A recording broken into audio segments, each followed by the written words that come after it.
Hi guys, welcome to T-Fafers TV. We are back again with the latest gossip nyaya dziri kupisa dziri kutenderera pasocial media. Madam Boss vachipindura zvataurwa naQueen Tatelicious.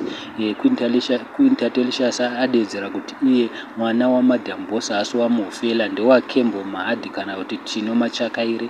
As you all know, Madam Boss havana kujaira kupindura asi varwadziwa zvikuru, vabayiwa pamoyo, vakanonyorawo vakaisa pastatus chavo vakati ivo kuhura kana kusahura, uyu ndewangu, uyu ndakamupihwa naMwari, zuva rakachena kuti bhanyangana.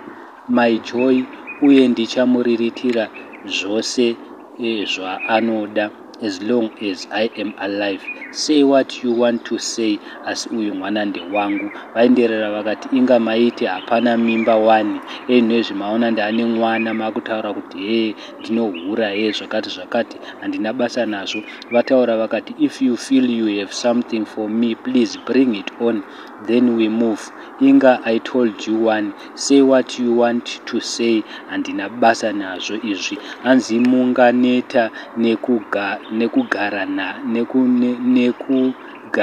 matare asiri enyu, ndozvataurwa naMadam Boss. As you all know guys, Madam Boss havana kujaira kupindura zvinhu zvinotaurwa nevanhu, asi apa varwadziwa, asi vanhu vazotaurawo zvinhu zvakawanda kuti kana vakupindura kudai it shows kuti mwana haasi wamufela. Obvious Queen Tatelicious pane paabata between the two, panogona kunge paine aripo. Madam Boss vanoziva kuti ndiye baba wemwana, saka varwadziwa zvikuru. Asi vamwe vanhu vadedza kuti aiwa Madam Boss musapindure, munongovaziva vana Queen Tatelicious vane nzara, saka vakutsvaga nyaya ngauye nemavhi 11. So guys, I don't know kuti munoti kudi Madam Boss havasati vambopindura asi this time vapindura because varwadziwa. Hatizivi kuti dzimwe nguva zvinonzi chokwadi chinorwadza. Saka thank you so much guys, don't forget to subscribe to our channel.